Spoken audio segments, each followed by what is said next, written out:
오늘은 그 종들에게 알리시려고 네 번째 시간입니다. 오늘은 시므온과 안나에 대해서 그리고 노아에 대해서 좀 말씀드릴게요.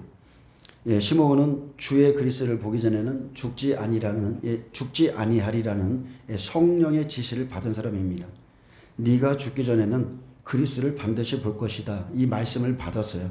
그리고 그의 삶이 어떠했는지, 어떤 마음으로 살았을지 이렇게 우리가 좀 깊이 생각해 좀 봐야 됩니다. 지금 저와 여러분도 동일하죠? 이것은 시므온의 일뿐만이 아니라 저와 여러분에게도 하나님이 지금 알려주신 거예요. 우리 시대에 이 세대가 지나가기 전에 인자가 오리라. 그 약속은 변함이 없습니다. 노아에게는 뭐라 하겠습니까? 그 끝날이 이르렀으니, 그 끝날이 내 앞에 이르렀으니 내가 그들을 땅과 함께 멸하리라. 너는 고페르나무로 방주를 만들라. 이렇게 지금 다 하나님이 우리에게 말씀해 주셨다는 거예요. 예레미야에게도 그랬고 모든 선지자들에게 미리 심판이 있기 전에 다 말씀하고, 그리고 하나님은 행하시는 하나님이십니다. 하나님은 이 땅에 오신 예수님을, 그 예수님의 소식을 어떤 사람에게 알리셨는가? 하나님의 기쁨을 어떤 사람에게 나누셨는가? 모든 사람들이 아니죠. 그것은 오늘 본문에 시므온과 안나 같은 사람들이 포함되어 있습니다. 누가복음 2장 25절에 보면 초림 예수님께서 오셨을 때 시므온과 안나는 알고 있었습니다. 자, 오늘 본문 보겠습니다. 25절입니다. 예루살렘에 시므온이라는 사람이 있으니 이 사람이 의롭고 경건하여 이스라엘의 위로를 기다리는 자라. 성령이 그 위에 계시더라. 자, 예루살렘의 시므온은 의를 쫓아 살며 경건한 사람입니다. 평생을 의롭고 경건하게 살아왔으며 의의 말씀으로 자기를 지킬 줄 아는 자였고, 더욱이 그는 이스라엘의 위로를 기다리는 사람이었고 메시아가 오심이 그의 위로의 근원이었습니다. 그의 인생의 모든 삶이 내가 죽기 전에 메시아가 오신다는 거였어요. 그게 그의 위로였습니다.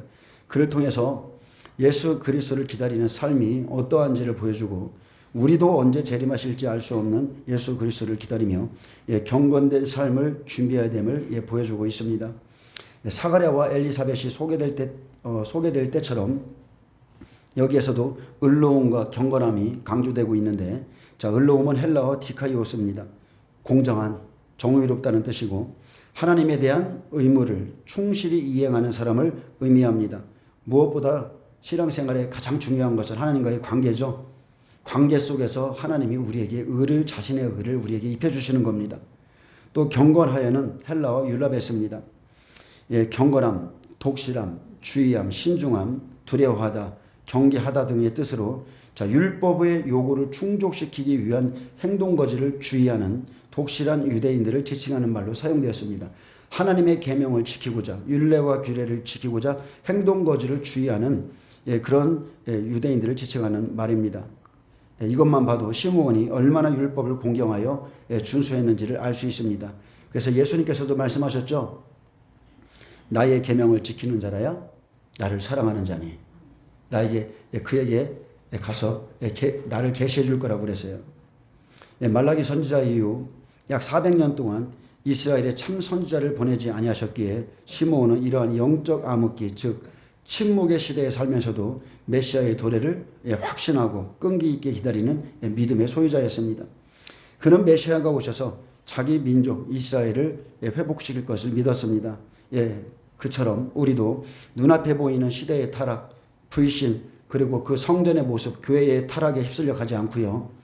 예수 그리스도를 기다리면서 매일매일을 하나님 앞에 결단하고 인내하며 경건된 삶을 살아야 됩니다. 아멘. 사람들이 어떻게 살든지 어떤 방향으로 가든지 그거는 우리에게 중요치 않습니다. 저는 처음에 예수님 믿을 때부터 그런 거는 저에게 아무런 중요치가 않았어요. 왜냐하면 어차피 멸망의 길은 넓고 그 길이 넓다고 그랬어요. 그래서 어차피 소수만이 그 길을 찾고 두드리고 그럴 거라고 했기 때문에 이 시대의 어떤 그 타락이나 이런 거에 마음이 조금도 동조하지 않습니다. 자, 시므온 시대는 성령이 임하시지 않았기 때문에, 자, 십자가를 지기 전이죠. 그래서 간절히 이스라엘의 위로를 기다리는 시므온 위에 성령이 계셨습니다. 그는 구약의 선지자가 전한 말씀 가지고 메시아를 열심히 기다리고 있었습니다. 사도행전 2장 25절에 보면 다윗이 그를 가리켜 말하되 내가 항상 내 앞에 계신 줄을 배웠으며 나로 요동하지 않게 하기 위하여 그가 내 우편에 계시도다. 아멘. 이게 구약시대의 성령이시죠. 그가 내 우편에 계신 겁니다. 다윗은 하나님의 음성, 즉 신의 음성을 들었습니다. 그는 선지자였고 다윗은 그 자손 중에서 그리스도가 오실 것을 미리 봤습니다. 다윗은 그리스도의 부활을 미리 보고 기뻐했고 십자가에 달리신 예수 그리스도께서 음부에 버림이 되거나 그의 육신이 썩음을 당하지 않고 부활할 것도 알았습니다. 다윗은 약속을 받았고 바로 여러분 약속하신 그 시대가 온 겁니다. 아멘. 그래서 베드로의 오순절 설교 중에 이 예수를 하나님이 살리시고 하나님이 오른손으로 예수를 높이심에 그가 약속하신 성령을 아버지께 받아서 부어주셨고 너희가 십자가에 못 박은 이 예수를 하나님이 주와 그리스도가 되게 하셨느니라. 여러분 반드시 약속하신 시대가 옵니다. 예수 그리스도의 재림은 여러분 우리 시대입니다. 이것을 믿으시길 바랍니다. 완전히 믿으시길 바랍니다. 예수 그리스도의 재림은 우리 시대예요. 누가복음 2장 26절에 그가 주의 그리스도를 보기 전에는 죽지 아니라 하는 성령의 지시를 받았더니 했습니다. 근데 이때는 내주하는 성령이 아니었죠. 시므온 위에 계신 성령도 시므온에게 말씀하셨다면 여러분 속에 계신 성령의 음성을 잘 들으시길 축복합니다. 이 세대가 지나가기 전에 인자가 오리라 하셨어요. 반드시 그 약속이 이루어집니다. 시므온은 자기가 죽기 전에 그리스도를 보게 될 것이란 성령의 지시를 받았습니다. 주의 그리스도를 보기 전에는 내가 죽지 아니하리라. 얼마나 귀하고 여러분 복된 약속입니까? 지시를 받았다는 것은 계시를 전달받았다는 뜻으로 계시에 의한 하나님의 가르침, 즉 성령께서 깨닫게 하신 말씀을 받았다는 겁니다. 그래서 메시아의 도래를 위해 기도하는 것은 유대인들의 경건한 생활의 한 부분이었는데 시므온은 오랜 기간 동안 메시아의 도래를 위해서 기도했을 것이고 하나님은 계시의 전달자인 성령을 통해서 의롭고 경건한 시므온에게 메시아께서 내가 죽기 전에 올 것이라는 그 계시를 허락했습니다. 그래서 성령의 지시는 구약에서 하나님의 신이 임했다고 하는 것과 같습니다. 자, 27절에 성령의 감동으로 성전에 들어가매 마침 부모가 여러분 성령의 감동 이상하네. 성전에 들어가 봐야 되겠네. 이런 감동이 오죠. 가야 되겠네. 이런 감동을 주셔서 성전에 들어가매 마침 부모가 율법의 관례대로 행하고자 하여 그 아기 예수를 데리고 오는지라. 자, 시므온은 하나님의 예언의 말씀을 아는 자였고요. 성령의 감동으로 성전에 들어간 것은 그가 계속해서 성령의 지배를 받고 있었음을 시사합니다. 결국 시므온이 성전에 들어오게 된 것도 성령의 인도하심에 따른 것이고 마침 요셉과 마리아가 아기 예수를 성전에 데려올 때 그를 맞이하도록 준비시킨 분도 성령이십니다. 이처럼 성령님의 역사는 주도 면밀합니다. 오랜 세월을 기다림으로 늙은 시므온은 이제 계시의 말씀이 완성되는 순간을 맞이합니다. 시므온이 아기를 봤죠. 그리고 아기를 안고 하나님을 찬송하여 이르되 주제여 이제는 말씀하신 대로 종을 평안히 놓아주시는도다. 내 눈이 주의 구원을 보았사오니. 시므온이 하나님을 찬송하며 첫 번째 한 말은 주제여입니다. 주제여. 이제는 말씀하신 대로 종을 평안히 놓아주시는도다. 여러분 이 고백 속에 그가 얼마나 오랜 기다림을 갖고 있었는지를 볼 수 있습니다. 평생을 주께서 하신 말씀 붙잡고 주님 앞에 설 것을 믿으면서 의롭고 경건하게 살고자 했을 겁니다. 너무나 오랫동안 기다렸던 메시아를 두 눈으로 보고 안아보았기에 이제는 더 이상 바랄 게 없는 심정으로 떠날 수 있게 되었다는, 죽음을 맞이할 수 있다는 그 지친 마음이 묻어 있습니다. 이제 기쁨으로 떠날 때다. 바울도 그랬고 베드로도 그랬고 내가 떠날 때를 아는 거예요. 내 눈이 주의 구원을 보았다. 이제는 나를 놓아주시는구나. 여태껏 그의 삶을 지탱시킨 소망은 고대했던 메시아의 도래였습니다. 그는 말씀을 받은 후에 파수꾼의 심정으로 끈기 있게 살아왔기에 주제여 이제 종을 평안히 놓아주시는도다. 이 고백은 정말로 그의 심정이 어떠했는지를 보여줍니다. 그리고 내 눈이 구원을 보았다. 내 눈이 메시아를 보았다 말하지 않고 내 눈이 주의 구원을 보았다고 고백했습니다. 여러분, 예수를 본다는 것은 예수 안에 있는 구원을 본 것입니다. 시므온은 앞으로 구현될 구원의 역사를 예견했습니다. 그래서 노년의 시므온은 구약 시대를 마감하는 인물이며 또 메시아를 맞이함으로 신약 시대를 열도록 길을 열어주는 인물이죠. 그래서 시므온이 갓난 아기를 보고도 죽음을 맞이할 수 있을 정도로 강력한 영향력을 받았다는 뜻은, 자, 이렇게 강력한 영향력을 받았다는 것은요, 지금 저와 여러분에게도 말씀하는 거예요. 성령 시대를 사는 성도들은 주님이 오신다 하면 더 기쁨과 확신을 가지고 여러분 기쁨으로 살아야 된다는 것을 의미합니다. 아멘. 정말 기뻐야 돼요. 호흡이 있을 때 기뻐하셔야 돼요. 예, 아침에 눈 뜨면은 눈 떴다고 뭐라고 하는 사람이 없으면 그냥 하나님으로 기뻐하세요. 기뻐하세요. 그냥 호흡이 있는 동안, 육체를 입고 있는 동안 하나님을 높이시고 기뻐하시길 바랍니다.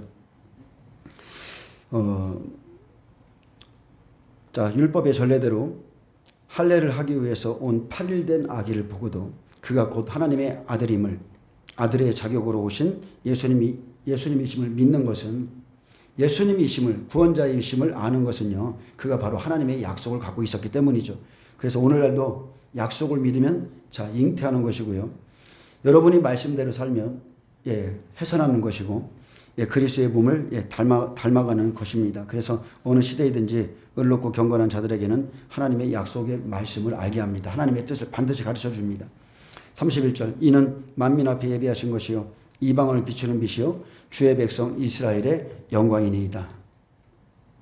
자, 시므온은 세상 끝까지 미칠 그분의 영광과 은혜를 예언하고 있습니다. 거룩하신 예수님은 사람들의 생명의 빛으로 오셨고 이방을 비추시는 빛이시며 주의 백성 이스라엘의 영광이십니다. 구원이 유대인에게서 먼저 난다고 그랬죠. 시므온은 하나님의 말씀을 믿었기에 약속하신 예수님을 알아봤습니다. 이처럼 앞으로도 다가올 환난 속에서도 말씀을 알고 믿을 때 여러분 두 종이를 알 수 있습니다. 적그리스도와 두 종이를 완전히 분별할 수 있어요. 자, 시므온은 말라기 선지자 이후에 400년 암흑 시대에 주님을 애타게 기다렸습니다. 하나님은 약속하시고 그 말씀을 성취하시기에 이 패턴은 여전히 변함이 없죠. 하나님은 약속을 가지고 있는 자에게 찾아오시고 말씀하십니다. 그래서 흠도 점도 없이 정결한 모습으로 그날을 기다리고 그분의 위로를 기다려야 됩니다. 여기서는 이스라엘의 위로에 대해서 말했습니다. 어찌 보면 메시아의 도래를 기다리는 것은 내 민족이죠. 이스라엘의 위로, 내 민족, 남은 백성이라도 주님 속히 오셔서 구원해 주옵소서. 성전 안에 불신자들이 있습니다. 성전 안에 타락한 자들, 그들이 더 불쌍한 자들이죠. 성전 안에 있지만 메시아에 대한 소망도 없고 주님에 대한 기다림 자체도 없어요. 예루살렘에서 동방박사가 와서 그렇게 외쳐주어도 그들은 메시아를 찾아가려고 하는 마음조차 없었어요. 그 사람들이 진짜 불쌍한 사람들입니다. 주님은 이방의 빛이시지만 시므온이 기다렸던 이스라엘의 위로는 이방인이 돌아오는 것보다 어찌 보면 지금 있는 주의 백성, 지금 믿는 백성이 타락해 가는 것이 더 안타까워서 주님의 재림을 기다렸을 수도 있습니다. 육체는 원치 않습니다. 우리의 육은요, 주님의 재림을 원치 않습니다. 육체는 여전히 세상에 안주하고자 하는데, 근데 우리 안에 있는 영이, 우리 안에 있는 내 영이 주님의 재림을 기다린다는 거예요. 이게 날마다 싸우는 겁니다. 하나님은 헛된 소리, 헛된 맹세를 원치 않죠. 우리에게 있는 믿음은 반드시 위로부터 주어진 것입니다. 믿음을 세상의 것으로, 세상의 것, 세상의 영으로 생각한다면 계속해서 세상의 영이 역사한다는 거 여러분 아셔야 돼요. 믿음이라는 것을 그냥 먹고 입고 마시고 어떤 부귀와 재물과 어떤 정욕을 구하는 것이라고 생각한다면, 그렇게 믿고서 신앙생활을 한다면 그 사람에게는 반드시 세상의 영이 역사합니다. 그래서 분명한 주의 약속을 가지고 있든지 아니면 이미 살펴봤듯이 밤에 깨어서 양떼를 지키든지 그렇게 해야 깨어있는 자가 주님을 맞이할 수 있습니다. 33절에 그의 부모가 그에 대한 말들을 놀랍게 여기더라. 자, 마리아와 요셉이 놀란 것은 이미 천사들과 목자들, 그리고 엘리사벳과 사가랴, 그리고 시므온 등 여러 사람들로부터 예수에 관한 확실한 증거가 나타났기 때문입니다. 그래서 어느 시대든지 똑같습니다. 이러한 확실한 증거를 내가 받았든지 주의 음성을 들었든지 하나님의 증거의 말씀을 가졌다면 그리스도에 대한 자신들의 이해를 더 깊게 가지시고 더 깊이 생각해야 됩니다. 왜 주님이 지금 나에게 이렇게 말씀하시나? 왜 마지막 때의 소식을 듣게 하시는가? 여러분 깊이 좀 생각하셔야 돼요. 그냥 듣고서 그냥 그런가 보다 이게 아니라니까요. 여러분 깊이 상고할 줄 아셔야 돼요.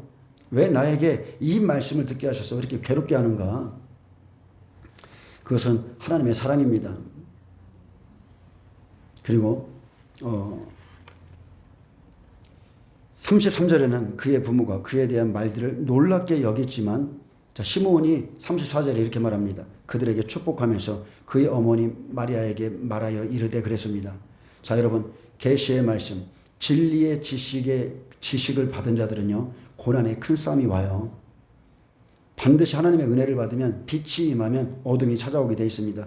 그래서 마리아에게 말합니다. 보라, 이는 이스라엘 중 많은 사람을 피하거나 흥하게 하며 비방을 받는 표적이 되기 위하여 시험을 받았고 또 칼이 내 마음을 찌르듯 하리니 이는 여러 사람의 마음의 생각을 드러내려 함이니라. 아멘. 고난과 함께 영광이 있는 겁니다. 영광과 함께 고난이 내 삶에 오는 겁니다. 아멘. 이것을 여러분 꼭 명심하세요. 은혜 받으면 꼭 고난이 찾아옵니다. 그리고 이제 36절에 봅니다. 또 아셀 지파 비누의 딸 안나라 하는 선지자가 있어 나이가 매우 많았더라. 그가 결혼한 후 7해 동안 남편과 함께 살다가 과부가 되고 과부된 지 84세가 되었더라 그랬습니다. 이 사람이 성전을 떠나지 아니하고 주야로 금식하며 기도함으로 섬기더니 이 여선지자 안나의 삶의 배경이 기술되었죠. 그의 지파는 아셀 지파입니다. 아셀은 야곱의 8번째 아들이었고 예수 탄생 당시엔 이스라엘 민족이 주로 유다 지파와 베냐민 지파로 구성되어 있었습니다. 나머지 10지파의 행방은 불투명했는데 안나는 다른 지파에 속한 소수의 사람들 중 하나였습니다. 그래서 비누엘은 야곱이 야복강가에서 하나님의 천사와 씨름하여 이스라엘이란 이름을 얻고 붙인 분이엘이란 지명에서 나온 이름입니다. 그래서 히브리어로 분이엘은 하나님의 얼굴이죠. 그리고 안날은 히브리어로 한나에 해당합니다. 즉 이 이름은 사사이며 제사장이며 선지자였던 사무엘의 어머니 한나의 이름과 동일하고요. 그녀는 훌륭한 여성 예언자였습니다. 그녀는 과부가 되었어도 84년이 지나도록 성전을 떠나지 않았죠. 하나님을 떠나지 않았다는 거예요. 오직 주야로 금식하며 기도하고 메시아를 기다리고 있었습니다. 그녀의 마음에는 오직 메시아만이 그녀의 가슴과 그리고 이스라엘의 가슴에 맺혀 있는 응어리를 풀어주고 위로해 주실 수 있다고 확신했을 것입니다. 안나 선지자는 철저히 헌신의 삶을 살았습니다.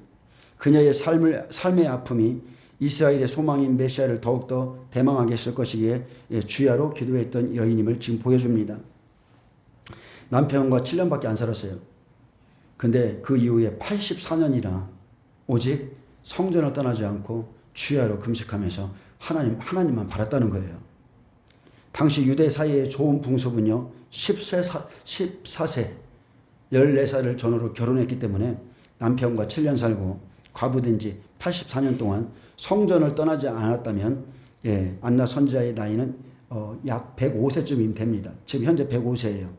근데 하나님은 나이와 상관없습니다. 아무 상관없이 준비시킨다는 거죠. 생명이 있으면 늙고 과부되어도 하나님께서 쓰십니다. 그는 자기가 받은 은혜, 자기가 본 그 구원을 누구와 나눴습니까? 아무나 나누는 게 아닙니다. 예루살렘의 속량을 바라는 자들에게 말했다는 거예요. 젊다고 준비되지 않은 자 하나님이 쓰시지 않습니다. 늙었다고 쓰시지 않는 것도 아니죠.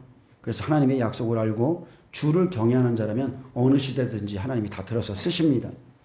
이 사람이 성전을 떠나지 아니하고 주야로 금식하며 기도함으로 섬기더니 성전은 하나님의 임재와 말씀이 있는 곳이죠. 성령과 말씀이 있는 곳이에요. 그게 성전입니다. 안나는 인생의 마지막까지 하나님과 하나님의 말씀을 떠나지 않고 성전에서 섬겼습니다. 섬기더니 이 말씀은 헬라어 라트리오입니다. 섬겼다는 것은 원문에 보면 하나님께 봉사하다, 종교적인 예를 피하다, 예배하다 이 뜻이거든요. 그래서 예배는 우리 주보에 있지만 봉사하다, 섬기다라는 뜻입니다. 그래서 하나님을 섬기는 첫 번째는 예배인 거예요. 다른 게 아무것도 없습니다. 하나님을 섬기는 첫 번째는 예배.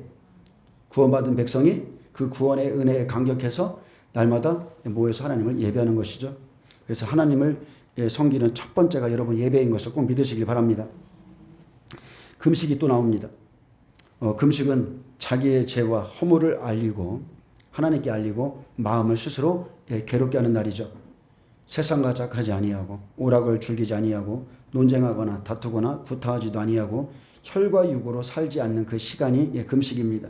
그래서 구약의 금식은 세상과 짝하지 않고 타협하지 않고 다투거나 싸우지 않고 하나님께 내 마음을 올려드리는 거예요. 근데 신약의 금식은 어떻습니까? 처음에 우리가 은혜 받으면 금식 많이 하죠. 여러분 금식 많이 하시기 바랍니다. 이런 이유는 기도와 금식 외에 나갈 수가 없다고 그랬어요. 그리고 금식은 신약의 금식은요 육이 죽어지는 겁니다. 육이 죽어지도록 쉽게 말하면 이거예요. 육이 죽어지도록 여러분이 기도하는 사람이라면 그것은 금식과 같습니다. 아멘. 이 말의 의미를 잘 알아두시길 바랍니다. 금식은 예를 들어서 지금 우리 장로님 지금 금식하고 계신데 오늘 3일째거든요. 근데 금식이라는 것은 참으로 희한하죠. 3일 금식이든 21일 금식이든 40일 금식이든 똑같습니다. 뭐가 똑같냐면 금식은 할 때만 죽어진다는 거예요. 그리고 밥을 좀 먹기 시작하면 육이 또 살아 올라와요. 다 살아납니다. 40일 금식해 놓고 이틀도 안 가서 싸워요. 막 싸웁니다. 진짜 그렇습니다. 근데 예수님께서는 뭐라고 그랬어요? 신랑을 잃어버리는 날이 오면 금식할지니라 그랬죠. 그때는 금식하라고 그랬어요. 내 마음속에서 처음 사랑이 식어지고 내 마음속에서 자꾸 주님에 대한 그 믿음이 쇠하여질 때 여러분 금식하시기 바랍니다. 근데 어떤 사람들은 육신의 것을 달라고 금식합니다. 근데 하나님은 자식이기 때문에 그 불의한 재판장에게 구하는 과부같이 어쨌든 간에 자식이기 때문에 다 줘요. 구하는 건 다 줍니다. 그러나 그것은 분명히 말했죠. 받아도 낭망할 것이고 썩어질 것이며 어떻게 보면 그런 것을 계속 구하는 것은 구약의 애굽 백성들이 부추와 고기를 달라고 울며불며 그것과 똑같습니다. 신랑을 잃어버리면 여러분 금식하면 찾습니다. 그런데 신랑을 만나면 즉 은혜를 입으면 이제 더 이상 금식할 필요 없죠. 아멘. 은혜를 받았기 때문에 앞으로 여러분이 믿음으로 살려면 다 털고 일어나서 열심히 기도하면 된다는 거예요. 기도는 육을 죽이는 거예요. 끊임없이 하나님이 여러분 말 기도하고 영의 기도하고 차이가 있죠. 우리의 영의 기도는 성령이 주시는 거죠. 성령이 말하게 하심을 따라 우리가 영의 기도를 하는 겁니다. 내가 임의로 하는 게 아니에요. 그때 내 안에서 만들어지는 언어로 하나님께 우리가 영의 기도를 하는 거예요. 그래서 기도를 많이 하면 할수록 우리의 육은 죽습니다. 그리고 금식할 때 머리에 기름을 바르라는 뜻은 나의 구원자요. 나의 머리이신 예수 그리스도 그분의 말씀을 준비하고 잃어버린 신랑을 찾으라는 뜻이죠. 신령과 진리로 예배드려라. 진리의 말씀으로 내 욕심과 내 자아를 죽이는 것이 여러분 금식입니다. 내 뜻을 이루려고 금식. 그런 금식 하나님께서 기뻐하지 않으시죠. 탐심과 욕심 그런 정욕을 위해서 금식할 필요는 없습니다. 자 38절 보겠습니다. 마침내 이때에 나와서 하나님께 감사하고 예루살렘의 속량 즉 구속함을 바라는 모든 사람에게 그에 대하여 아기에 대하여 말하니라 했습니다. 자 여기서 감사하고 이렇게 해당하는 헬라어 안드몰로 게이토는 찬양하다 감사하다의 뜻에 단호하게 신앙을 고백하다 무엇인가를 믿음으로 고백하다 등의 의미를 나타냅니다. 따라서 안나의 고백은 신앙 고백적인 차원에서 이루어졌고 그의 감사는 메시지의 선포와 결합되어 있습니다. 그래서 안나는 예루살렘의 속량을 바라는 모든 사람에게 자기와 동일한 그 바람을 갖고 있는 모든 사람들에게 그 아이에 대해서 말해주었다는 거예요. 이스라엘 백성 아무나가 아닙니다. 교회에 다니는 아무나가 아니에요. 약속의 말씀으로 이스라엘의 속량과 위로를 기다리는 사람들, 메시아를 사모하는 사람들, 그 나라를 사모하는 사람들, 생명 안에서 끝까지 그리스도를 기다리는 그 사람들에게 내가 본 것, 내가 받은 계시 그것을 말해주는 거예요. 로마서 10장 17절은 그러므로 믿음은 들음에서 나며 들음은 그리스도의 말씀으로 말미암아느니라 했습니다. 여러분, 우리가 가진 믿음은 오직 그리스도의 말씀밖에 없어요. 세상의 소식 아무리 많이 받아도 그것은 믿음이 아닙니다. 오직 그리스도의 말씀을 들을 때 믿음이 생기죠. 믿음은 들음으로 납니다. 믿음은 말씀을 들음으로, 그리스도의 말씀을 들음으로 하나님께서 주시는 선물이죠. 성령님의 역사며 우리에게 믿어지게 하시고 그분의 말씀을 깨닫도록 우리를 인도하십니다. 그래서 하나님의 약속을 붙잡고 살고자 하고 하나님의 의를 쫓고자 하는 마음을 가질 때 믿음으로 가게 하시죠. 우리가 믿음을 선물로 받으면 내 안에서 하나님께서 세상을 멀리하도록 만들어줘요. 좁은 길을 찾아서 의로 갈 수 있는 사람이, 여러분, 그게 의인인 거예요. 내 안에 감동, 성령의 가르치심, 그리고 말씀을 통해서 내 스스로 주님을 의지해서 좁은 길로 찾아갈 수 있는 그 사람이, 여러분, 의인인 것입니다. 이 시대에도 수많은 종들이 있죠. 근데 마태복음 24장의 악한 종은 뭐예요? 먹고 입고 마시고 부속적인 일에 빠지는 것, 그리고 세상과 짝하다가 시대를 분별하지 못하고 하나님의 말씀을 준비하지 않아서 예수님 오신다고 할 때 그때서야 소동하는 자들, 이 사람들이 악한 종들이거든요. 하나님 그런 종들에게 말씀하지 않습니다. 마지막 때 말씀하지 않아요.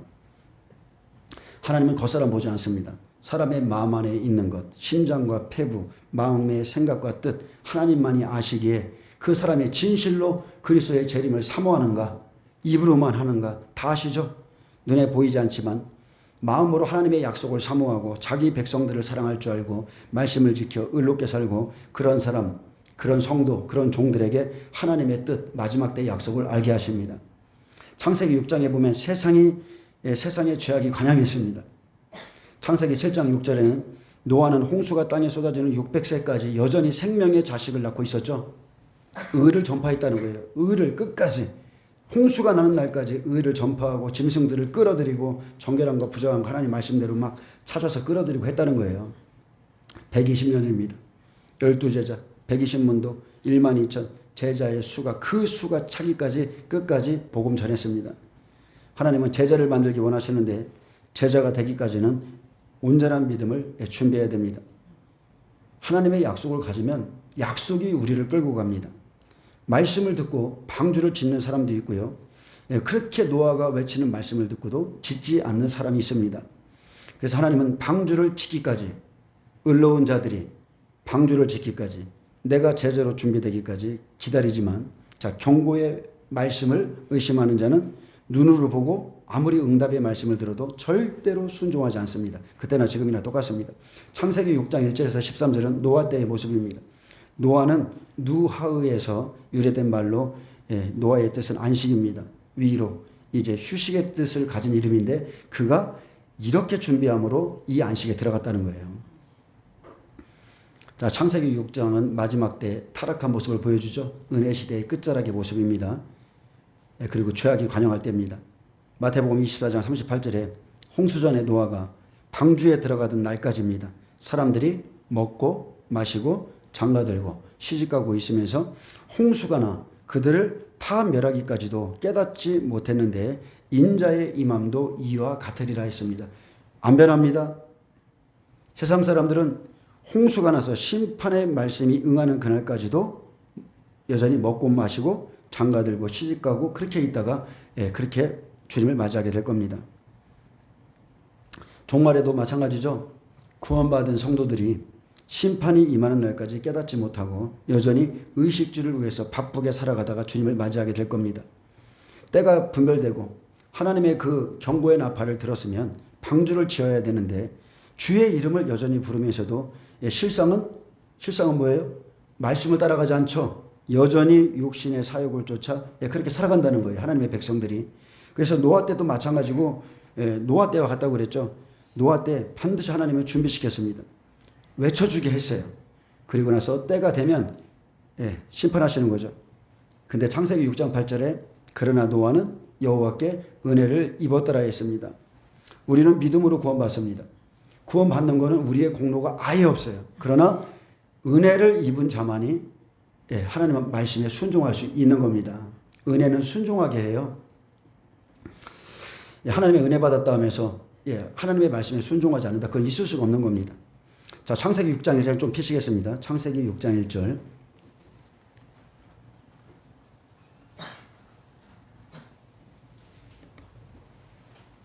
사람이 땅 위에 번성하기 시작할 때에 그들에게서 딸들이 나니 하나님의 아들들이 사람의 딸들의 아름다움을 보고 자기들이 좋아하는 모든 여자를 아내로 삼는지라. 자, 하나님의 아들들, 하나님의 종들이죠. 장자들, 은혜시대의 끝자락, 종들의 타락한 모습을 지금 보여주고 있습니다. 베드로는 마태복음 16장 16절에 주는 그리스도시요 살아계신 하나님의 아들이시다 이렇게 고백했습니다.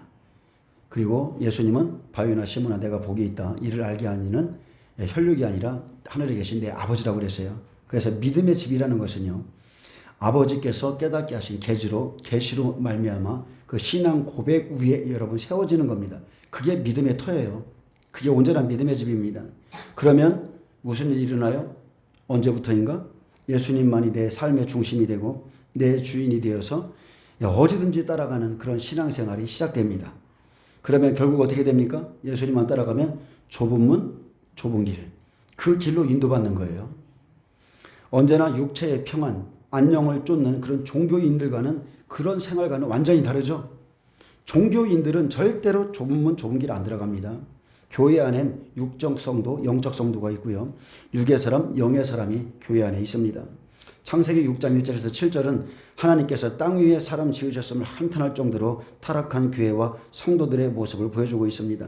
그러나 노아는 여호와께 은혜를 입었더라. 그는 의인이요 당대의 완전한 자였고 하나님과 동행하였기 때문에 하나님이 하시는 일을 바라보며 준비했던 사람입니다. 그가 지정하신 고페루나무 오직 그 나무 푸른 잣나무로 방주를 지었다면 지금 저와 여러분은 말씀과 기도로죠. 말씀과 기도로 생명을 이루고 거룩해져서 마지막 이제 한일의 심판의 때를 여러분 잘 준비하셔야 됩니다. 아멘. 매일 듣고만 있으면 안 돼요. 잘 준비하셔야 돼요. 자, 사람의 아름다움을 보고 사람의 딸들의 아름다움을 보고 여기서 사람은 히브리 아담이죠. 인간을 말합니다. 근데 이런 뜻도 있습니다. 위선자들, 비열한 이런 뜻도 있어요. 사람의 딸들의 아름다움을 보고 자, 사람의 딸들은 하나님의 빛을 받았지만 다시 타락한 자들을 의미합니다. 그들의 아름다움은 음행의 포도주죠. 그 음료의 포도주, 음행의 포도주, 부귀, 영화, 사치, 음료의 상품처럼 먹고 입고 마시고 장가들고 시집가는 것, 거기에 빠져있는 자들이에요. 음료의 아름다움에 종들이 빠졌다고 두아디라 교회의 모습도 보여주셨죠. 하나님의 종들이 자칭 선지자, 음료 이세벨에 빠져서 우상의 재물을 먹고 함께 음행에 빠지면서도 회개해야 할 기회를 줘도 그들이 회개하지 않는다고 그랬어요. 생명으로 시작했지만 끝까지 가지 못하고 잠시 잠깐 세상의 쾌락에 다시 빠져서 타락한 삶을 살다가 결국 지옥에 들어갑니다. 많은 사람들이 천주교 쪽에 모입니다. 천주교 쪽에 사람이 많이 모이는 이유가 있죠. 그들은 겉사람을 꾸며요. 뭔가를 쓰고 거룩해 보이죠. 절에 가도 상관없습니다. 예배 후 신부와 함께 술 마셔도 상관없죠. 제사 지내도 되고 아주 편리하죠. 이게 바로 두아디아 교회의 모습인 거예요. 우상 숭배. 하나님의 뜻과는 상관없이 자기들이 좋은 대로 모든 여자를 아내 삼죠. 그래서 하나님의 종들이 세상과 짝함으로 완전히 타락했습니다. 서로가 그냥 다 좋게 여기는 거예요. 함께 육신입니다. 육신. 육체가 되므로 그런 사람들에게는 하나님의 영이 함께하지 않습니다. 절대로 함께하지 않습니다. 세상의 딸들, 음녀죠. 네피림은 안악자손의 후손들이 됩니다. 창세기 5장 32절에 보면 노아는 500세 된 후에 셈과 함과 야벳을 낳았더라. 그런데 7장 6절에 보면 홍수가 땅에 있을 때 노아가 600세라. 자, 100년의 시간이죠. 그래서 마지막 때 번성하기 시작할 때, 즉 마지막 때 음녀들이 번성하는 겁니다. 주님을 떠나는 음녀들이 번성하는 거예요. 예수님이 오실 때가 되면 제2계명에 모든 사람들이 걸려듭니다. 어떠한 우상도 만들지 말라. 땅 아래, 땅 위, 하늘에 있는 그 어떤 우상도 만들지 말라. 그런데 예수님은 신약에서 탐심이 우상 숭배다 그랬어요. 탐하는 마음들. 그래서 교회 안에서 복 받으라. 이렇게 하면 복 받는다. 여러분 그게 다 우상 숭배예요. 그리스도와 함께 고난을 받으라. 예수님의 제자들은 그렇게 복음 전했거든요. 천국에 들어가면 많은 고난을 받아야 될 것이다. 예수님은 좁은 문, 좁은 길 찾는 자도 적다. 찾고자 해도 못 찾는다. 그게 복음이에요. 그런데도 여전히 부귀영화와 사치, 거대한 권력을 가지고 성도들을, 사람의 딸들을 미혹하죠. 자기들이 좋아하는 모든 여자로 아내를 삼아서 예수님 초림때와 같이 배나 지옥 자식 만들고자 그들이 지금 판치고 있는 겁니다. 근데 서로가 좋아하기 때문에 하나 되는 거예요. 서로가 좋아하기 때문에 짝하여 한 몸을 이루는 겁니다. 그래서 창세기 6장 3절 보면 여호와께서 이르시되 나의 영이 영원히 사람과 함께하지 아니하리니 이는 그들이 육신이 육체가 됨이라 있습니다. 그러나 그들의 날은 120년이 되리라 하시니라.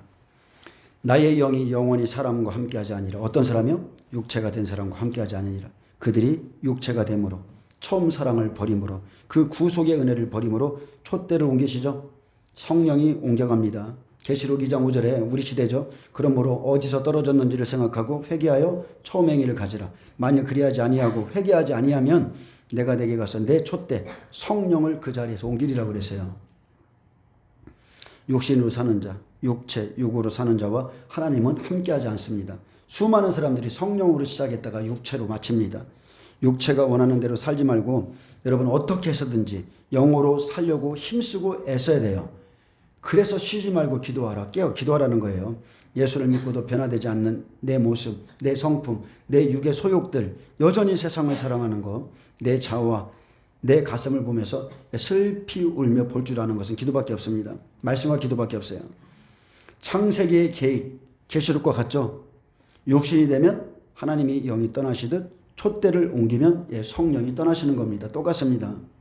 베드로후서 2장 5절에 옛 세상을 용서하지 아니하시고 오직 의를 전파하는 노아와 그 7 식구를 보존하시고 경건하지 아니한 자들의 세상에 홍수를 내리셨으며.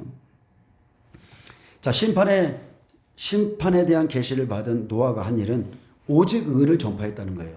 사람들이 뭐라고 하든지 상관없습니다. 무슨 말을 해도 상관없어요. 그냥 하나님의 말씀. 주의 종들은요, 그냥 강대상에 쓰면 그 사람 상황 봐가면서 말해줄 필요가 없어요. 당신은 이렇게 어려움에 있으니까 이렇게 해도 돼요. 예를 들어서 그러죠. 가장 많이 상담하는 게 뭡니까? 뭐 이혼이나 가정의 문제 이런 것들 아니에요? 그러면은 남편이 이러니까 당신은 이혼해도 돼요. 남편이 이러니까 이래도 돼요. 그것은 주의 종이 할 말이 아니죠. 주의 종들은 진리만 주면 돼요. 음행한 연구 없이 이혼할 수 없습니다. 그러면 나머지 선택은 그 사람이 하는 거예요. 그게 의입니다. 의만 전파하면 돼요. 그래서 근데 사람들은 어떻게 돼요? 듣고도 돌아오지 않는 겁니다. 의를 듣고도 따르지 않으면 결국은 뭡니까? 심판입니다. 홍수를 맞는 거예요. 시편 78편을 보면 돌아오지 않는 자들은 육체며 바람과 같은 사람들이라고 그랬어요. 그들은 육체다. 그들은 바람과 같다. 자, 저 좀 읽어드리겠습니다. 자, 시편 78편은 출애굽이죠. 그들이 먹고 시간이 없어서 다는 조금만 읽어드리겠습니다. 그들이 먹고 심히 배불렀나니, 자, 구원받은 자들입니다. 하나님이 그들의 원대로 그들에게 주셨도다. 그러나 그들의 욕심을 버리지 아니하여 그들의 먹을 것이 아직 그들의 입에 있을 때에 하나님이 그들에게 노여움을 나타내사 그들 중 강한 자를 죽이시며 이스라엘의 청년을 쳐 엎드려 들이셨도다. 이러함에도 그들은 여전히 범죄하여 그의 기이한 일들을 믿지 아니하였으므로 하나님이 그들의 날수를 헛되이 보내게 하시며 그들의 횟수를 두려움으로 보내게 하셨도다. 아멘. 자, 불순종함으로 그들의 날수를 그냥 헛되게 보내게 한다는 겁니다. 이것만큼 괴로운 게 없습니다. 또 34절에 하나님이 그들을 죽이실 때에 그들이 그에게 구하며, 자, 때늦은 후에죠. 돌이켜서 하나님을 간절히 찾았고 하나님이 그들의 반석이시며 지존하신 하나님이 그들의 구속자이심을 기억하였도다. 아멘. 언제요? 심판할 때 그랬습니다.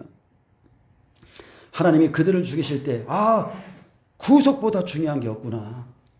구원보다 중요한 게 없구나. 그때 깨닫는 거예요. 그러나 그들이 다시 어떻게 해요? 입으로 그에게 아첨하며 자기 혀로 그에게 거짓을 말하였으니 이는 하나님께 향하는 그들의 마음이 정함이 없으며 그의 언약에 성실하지 아니하였음이로다. 바람과 같은 사람. 여러분, 이런 사람 안 변합니다. 예전에는 몰랐어요. 저는 개인적으로 그런 생각을 했습니다. 개인적으로. 세상 살면 인상이 과학이다. 이런 말을 해요.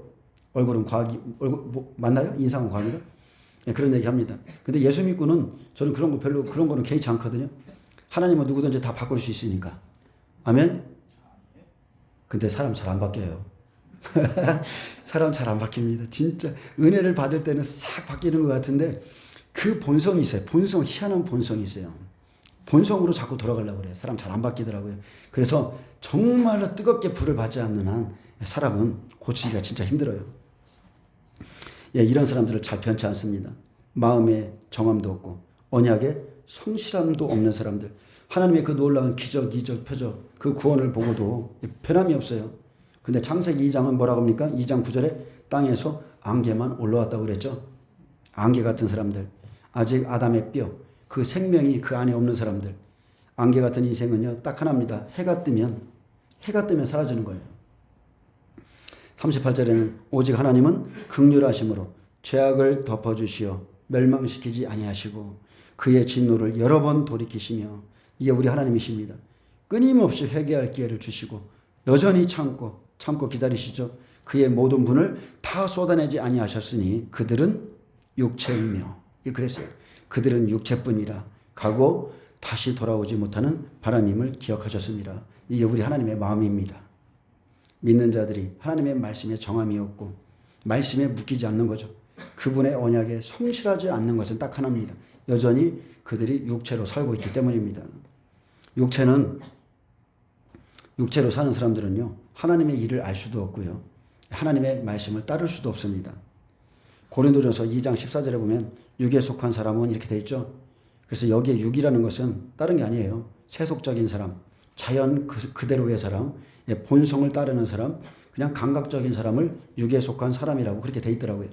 그래서 육에 속한 사람은 하나님의 성령의 일들을 받지 아니하나니 이는 그것들이 그에게는 어리석게, 즉 미련하게, 불합리하게 보인다는 거예요. 그래서 또 그는 그것들을 알 수도 없나니, 자, 알 수도 없다는 건 조금도 이해할 수가 없다는 거죠. 그러한 일은 영적으로 분별되기 때문이라.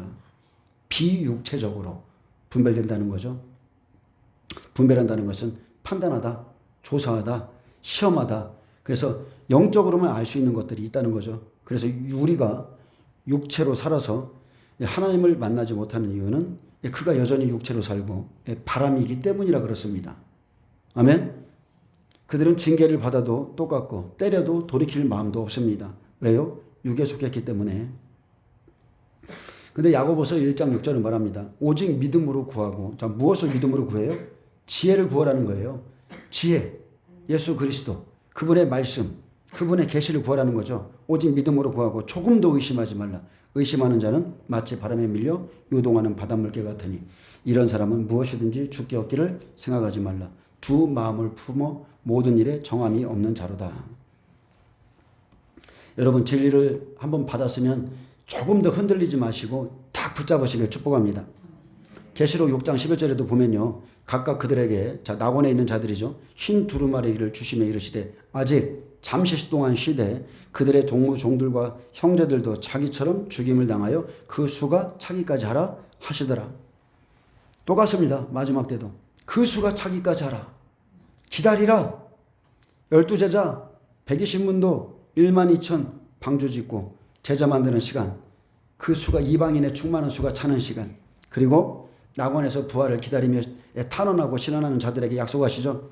그 수가 차기까지 하라. 나처럼 죽임을 당할 때까지. 누가요?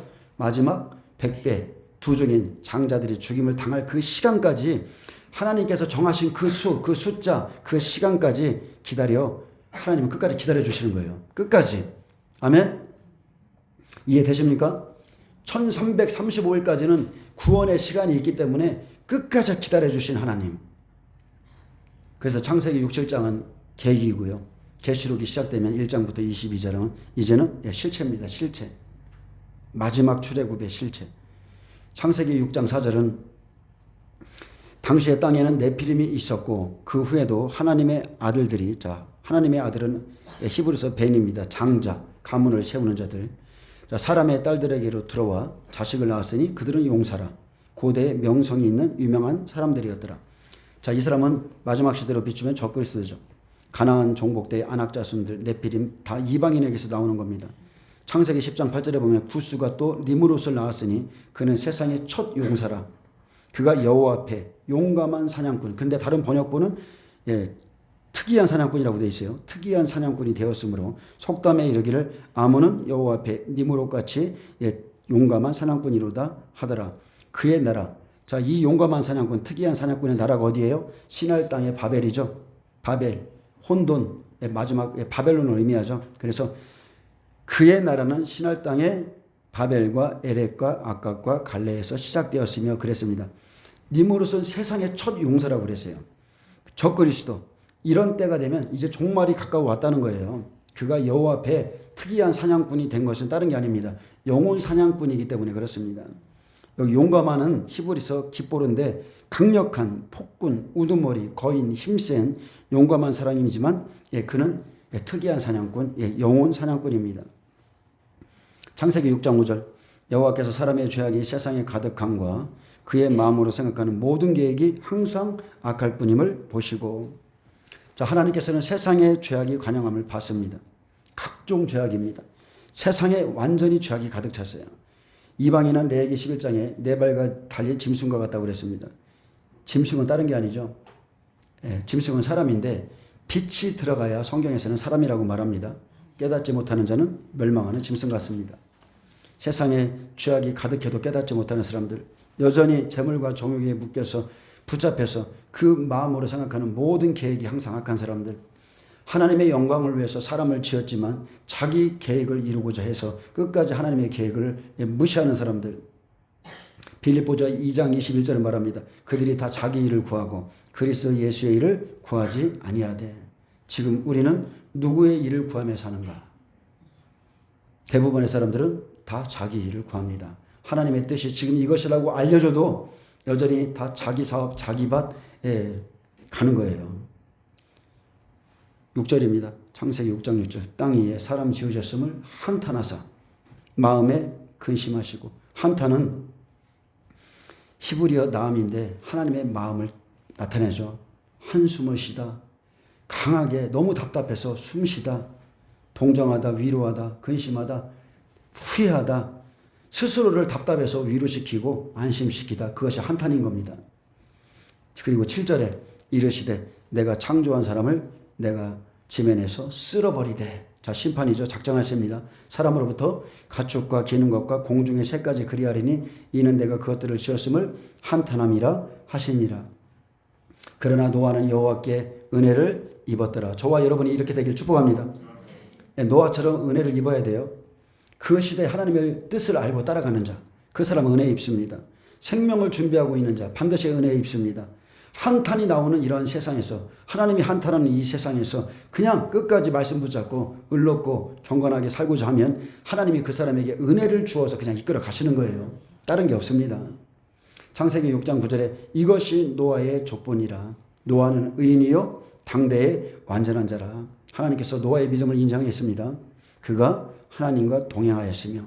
그가 하나님과 동행했다는 것은 뭐와 동행했을까요? 그분이 주신 말씀, 그분께서 허락하신 그 성령과 동행했다는 거예요. 그리고 10절에 새 아들을 낳았으니 셈과 함과 야벳이라. 그때입니다. 그때에 온 땅이 하나님 앞에 부패하여 포악함이 땅에 가득한지라. 하나님이 보신즉 땅이 부패하였으니 이는 땅에서 모든 혈육 있는 자의 행위가 부패함이었더라. 자, 혈육은 사람이죠. 즉 말하면 몸이 부패했다는 걸. 몸이 있는 자의 행위, 길입니다. 그들의 행동 양식, 그들의 대화나 그들의 습관, 이런 모든 것들이 다 부패했다는 거예요.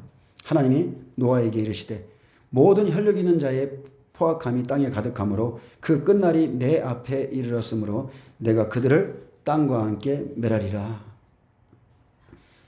자, 지금 노아에게, 그의 종에게 심판이 있음을 지금 알려주고 계시죠. 그래서 창세기 6장은 하나님의 아들들이 육신이 되고 육체가 되고 사람의 죄악이 세상에 가득함과 사람이 생각하는 모든 계획이 악함을 보시고 이제 세상을 심판하실 것을 작정했다면 계시록의 심판은 다른 게 없습니다. 음녀의 포도주입니다. 음녀의 포도주를 따라가면 심판의 대상이 되는 거예요. 여전히 땅의 사치, 음녀의 포도주, 음행의 포도주는 사람들의 영혼을 죽이죠. 우리의 생각은 여러분 세상 것을 봄으로 즐기게 되는 겁니다. 우리의 눈, 귀, 우리의 입, 이것은 영의 통로예요. 무엇을 듣든지, 무엇을 보든지, 무엇을 말하든지, 무엇을 생각하든지 이것은 다 영의 통로입니다. 그래서 세상 것을 우리가 자꾸 욕심으로 취할 때에 세상의 영들이 우리에게 다가오고 들어와서 우리를 지배하기 시작하죠. 목사든지 성도든지 정치인이든지 무슨 권력자든지 교육자들이든지 그냥 다 세상에 속한 것들. 세상에 사는 사람들은요. 그래 육체가 된 사람들은 다른 게 다 없습니다.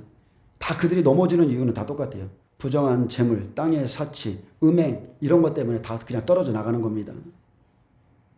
디모데후서 3장 1절은 말합니다. 너는 이것을 알라.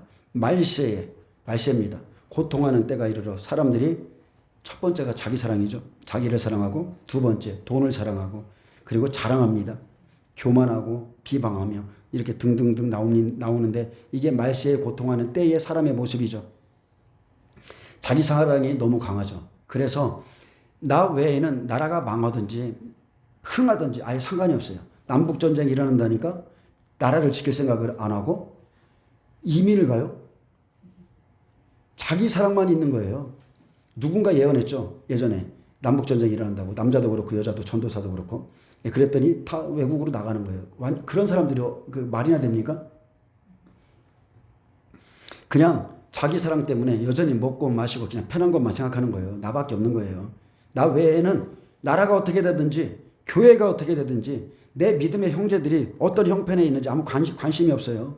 자기 사랑밖에 없기 때문에 여전히 내가 이렇게 하는 겁니다. 그러나 언약을 붙잡은 사람, 하나님께 정한 마음이 있는 사람, 절대로 타락한 삶 살지 않습니다.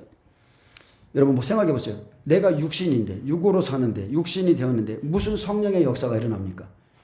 육으로는 도저히 성령의 그 음성을 들을 수도 없고 깨달을 수가 없는데요. 성령이 어떻게 말씀하세요? 내 삶에 성령의 은혜가 성령의 역사가 반드시 나타나야 됩니다. 성령은 보이지 않지만 우리는 성령을 느낄 수 있죠. 예수님은 성령을 바람과 같다고 그랬어요. 바람은 실제성이 있고 사실성이 있고 신비성이 있고 부딪히면 아는 거예요. 보이지 않지만 살랑살랑 봄바람도 있고 강력한 바람도 있고 내 삶에 성령의 역사가 나타나야 됩니다. 갈라디아서 3장 3절은 말합니다. 어리석도다 갈라디아 사람들아. 자, 갈라디아 교회에게 말하는 거예요. 예수 그리스도께서 십자가에 못 박히신 것이 너희 눈앞에 밝히 보이거늘 누가 너희를 깨더냐. 내가 너희에게 다만 이것을 말하려 하노니 너희가 성령을 받은 것이 율법의 행위로냐 혹은 듣고 믿음으로냐. 너희가 이같이 어리석으냐. 성령으로 시작하였다가 이제는 육체로 마치겠느냐. 너희가 이같이 많은 괴로움을 헛되이 받았느냐. 과연 헛되냐. 자, 복음을 받음으로 이 사람들이 얼마나 많은 괴로움을 받았습니까? 성령을 받음으로 얼마나 많은 괴로움을 받았어요. 근데 바울은 너희가 성령으로 시작했다가 육체로 마칠 수 있다고 지금 경고해 주고 있습니다. 너희가 이같이 많은 괴로움을 헛되이 받았느냐. 성령 안에서 이것을 생각하라는 거예요. 육체와 성령은 대조적입니다. 절대 함께 할 수 없어요. 결코 함께 할 수 없는 게 육체와 성령이에요. 그런데도 이 시대의 끝에도 똑같습니다. 육체로 마치는 사람들이 훨씬 더 많습니다. 육체로 마치는 교회가 더 많아요. 율법의 행위로 얻는 의로움이나 나의 의나 이런 모든 것은 다 하나님 앞에 누덕입니다. 오직 예수님의 죽으심과 부활하심으로 우리에게 주신 성령으로 인해서 우리는 그냥 의로운 삶을 살게 되는 거예요. 말씀 따라 그냥 가는 겁니다. 그렇다면 우리의 의는 다른 게 아니에요. 하나님의 말씀을 쫓아 그냥 따라갈 때에 의롭게 되는 거예요. 아브라함에게 이삭을 바치라면 그 음성을 들었다면 그 음성대로 가면 돼요. 나의 생각은 다 나는 절대 그럴 수 없습니다. 어떻게 이럴 수 있습니까? 여러분 그런 거 다 필요 없어요. 하나님이 하라면 하는 겁니다.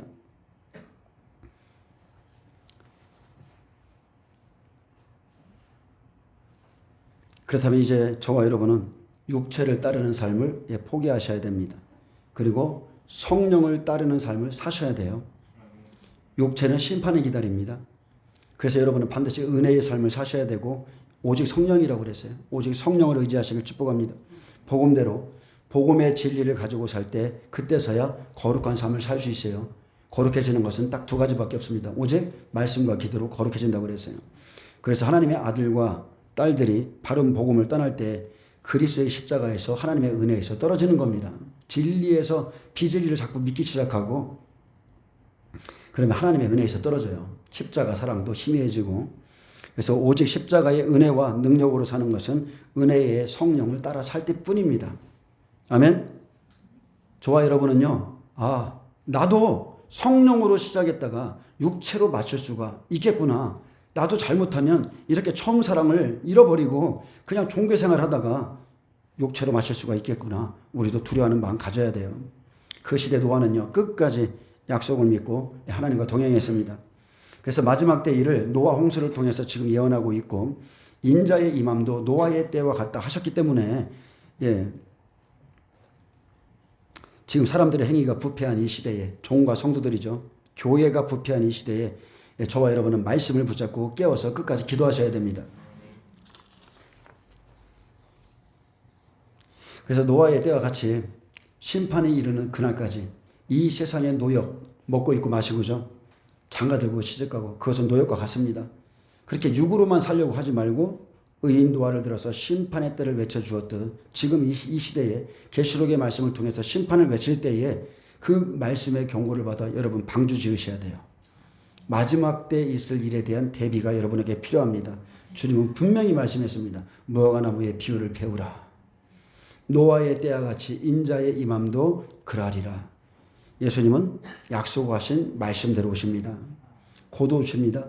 이 세대가 지나가기 전에 이 일이 다 일어날 것이라 하셨고 그 증거로 천지가 없어질지언정 내 말은 없어지지 아니하리라 확실하게 우리에게 약속해 주셨습니다. 그래서 저와 여러분은 이제 진리의 지식을 받았다면 진리를 아는 지식을 받았다면 이제 땅의 것이 아니라 더 나은 영고한 소유 예수님의 재림을 기다리면서 오직 믿음으로 사시기를 축복합니다. 잠시 잠깐 오면 오실 리가 오시리니 지체하지 아니하시리라. 나의 의인은 믿음으로 말미암아 살리라. 또한 뒤로 물러가면 내 마음이 그를 기뻐하지 아니하리라. 잠시 잠깐 오면 오실 리가 오시리니 지체하지 아니하리라 했는데 그것 때문에 뒤로 물러갈 자들이 많다는 겁니다. 그러나 뒤로 물러가면 내 마음이 그를 기뻐하지 아니하리라. 우리는 뒤로 물러가 멸망할 자가 아니요 오직 영혼을 구원함에 이르는 믿음을 가진 자니라. 여러분 이 진리 굳건하게 붙으시길 축복합니다. 나는 내가 받은 말씀은 오직 영혼을 구원함에 이르는 믿음을 가진 자다.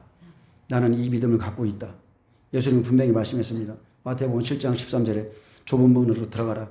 멸망으로 인도하는 문은 크다는 것은 평평하게 아주 펼쳐놨다는 거예요. 모든 사람들이 아무나 와서 들어올 수 있도록. 그 길이 넓어. 자, 폭이 넓은 길이라고 그랬죠. 그리로 들어가는 자가 많고 생명으로 인도하는 문은 좁고 길이 협착하여 찾는 자가 적음이라고 그랬습니다. 자, 교회 안에 있는데 예수님 앞에서 말씀을 듣고 있는데 그 좁은 문 생명의 길, 그것을 찾는 자가 적음이라. 이 찾는 자는요, 헬라어 휴리스코입니다. 그것을 발견하는 자, 그것을 얻는 자, 그것을 깨닫는 자, 그것을 보는 자, 그것을 획득하는 자, 이런 자가 교회 안에 적다는 거예요. 그래서 좁은 문으로 들어가는 자와 좁은 문을 찾는 자, 여러분 적고 적습니다. 여러분이 지금 이런 말씀 들으면 힘들죠? 마지막 때에 주님이 오신다는 재림의 말씀을 들으면 힘들죠? 전하는 저도 힘들거든요. 근데 생명으로 인도하는 문은 그 문은 좁고 길이 협착하다는 건 장애물이 많다는 거예요. 좀 이게 원문을 보니까 괴롭히다, 좁아지다, 막 그냥 에워싸다, 그냥 밀려들다, 환난을 당하다, 고통을 주다, 이게 협착하다는 뜻이에요. 그 문으로 가려고 하면 협착한 일이 자꾸 생기는 거예요. 그래서 찾는 자가 적음이라. 적다는 것은 헬라어 올리고스입니다. 아주 자그만다, 거의 없다, 적은 아주 극소수의 적은 무리다, 이게 그 뜻이에요. 그렇기 때문에 많은 사람들이 가는 그 길, 당신들이 믿고 있는 예수 그리스도의 재림은 잘못됐다 말할지라도 우리는 이 길을 갑니다. 어차피 찾는 자 적습니다. 그것을 발견하고 깨닫고 성령의 은혜로 심판이 임할 거란 이 메시지 듣는 자 적습니다. 생명으로 인도하는 분, 그것은 내가 발견하는 것이에요. 나에게 깨닫게 되는 은혜예요. 그래서 마태복음 13장 44절에 보면 천국은 마치 밭에 감추인 보화와 같으니 그랬습니다.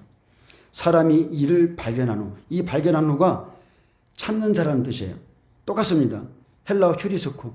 사람이 이를 발견한 후, 깨닫다, 보다, 획득하다, 발견한 후 숨겨두고 기뻐하여 돌아가서 자기의 소유를 다 팔아서, 이것은 헬라어 폴레오입니다. 무엇이든지 팔만한 것이라면 다 팔아서 이것을 산다는 거예요. 그 밭을 사느니라. 그 밭, 예수님의 말씀, 예수님의 심령, 예수님이 하시는 그 모든 것, 그것을 구매하다, 구속하다, 사다, 속량하다. 그래서 좁은 문으로 들어가서 자기 생명을 준비하는 겁니다. 아멘. 별로 안 좋아하시는 것 같아. 좁은 문은 이런 겁니다. 거의 없다는 거예요. 이 문으로 들어가는 사람들이. 많은 사람들이 이렇게 아무리 전해도 대부분 안 믿습니다. 안 믿기 때문에 안 변합니다. 우리가 그때 그 절에 다니시다가 그 천국과 지옥을 보고서 간증했던 그 할아버지 얘기를 좀 했었는데, 그분이 그런 얘기 했어요. 예수를 믿는다고 천국 가는 게 아니다. 잘 믿어야 된다. 절대로 지옥은 가면 안 된다. 네, 그분이 그랬거든요. 근데 여러분, 그런 것들을 좀 믿으셔야 돼요. 소수의 사람들이 갑니다. 소수의 사람들. 예, 그분도 수많은 사람들이 지옥의 문으로 그냥 자동으로 빨려 들어가고, 아주 내가 이쪽으로 안 가려고 해도 그냥 빨려 들어간다고 그랬어요. 그리고 성경에서는 거의 없다고 그랬어요. 이렇게 마지막에 이 좁은 길을 찾아 들어가는 자가, 저는 그 간증 2.5% 누구죠? 누구였었죠? 그 갑자기 이름이 생각이 안 나네. 예, 하워드 피퍼만 목사님. 그분의 말씀에는 권위가 있습니다. 그분은 천국과 지옥을 봤지만 그분의 말씀에는 진실함이 있고 어떤 권위가 있어요. 아, 이 말씀은 내가 무시하지 못하겠구나. 자, 동일한 시간에 죽어서 천국에 올라간 자가 그 시간 안에 1000명인가? 1000명이라고 그러면 거기서 2.5%만 천국에 들어갔다고 그랬어요. 그만큼 적다고 그랬습니다. 저는 이걸 믿습니다. 저는 정말로 이거 믿어요. 왜 그러냐면 성경을 봐도 그렇거든요. 성경을 봐도 그래요. 노아의 때 그의 가족 8명. 그러나 영적으로 보면 짐승들이 그 안에 타고 있었죠. 그러나 그거 빼고 노아의 가족 8명 할례 받은 자 들어가고, 소돔성에서 롯의 처 제하해졌고, 롯의 사이들 농담으로 여기다가 빠지고, 10명이 없어서 겨우 3명 구원받고 거기서도 끝났습니다. 가나안 땅 애굽에서 나왔지만 그 후에 그들이 믿지 아니함으로 하나님께 진노하심을 사서 갈렙과 여호수아 빼놓고는 못 들어갔고, 예수님 시대 마찬가지입니다. 예수님 시대 창기, 세리, 어부들, 그 사람들이 진실한 자 회개하고서 예수님을 믿고 따라갔지, 대부분의 사람들은 예수님을 십자가에 못 박는데 다 동조했습니다. 안 믿는 겁니다. 우리 시대 다를까요? 우리 시대 똑같습니다. 조금도 변할 거 없습니다. 그렇기 때문에 여러분이 지금 발견한 이 보화, 이 좋은 문을, 이 말씀을 굳게 붙들고 믿음으로써 끝까지 뒤로 물러가지 마시고 승리하시길 예수님의 이름으로 축복합니다. 기도하겠습니다. 주님 감사합니다. 우리는 오직 영혼을 구원함에 이르는 믿음을, 그 말씀을 가진 자입니다. 절대로 뒤로 물러가지 않게 하시고, 하나님은 어떤 심판이 임하기 전에 그 종 선지자들을 통해서 말씀하신다는 것을 믿고, 이미 이제 교회에서 회중들에게 선포한 말씀을 듣고 우리가 잘 준비될 수 있게 하여 주옵소서. 감사하며 예수님의 이름으로 기도합니다. 아멘. 하나님께 영광 박수를 드립니다.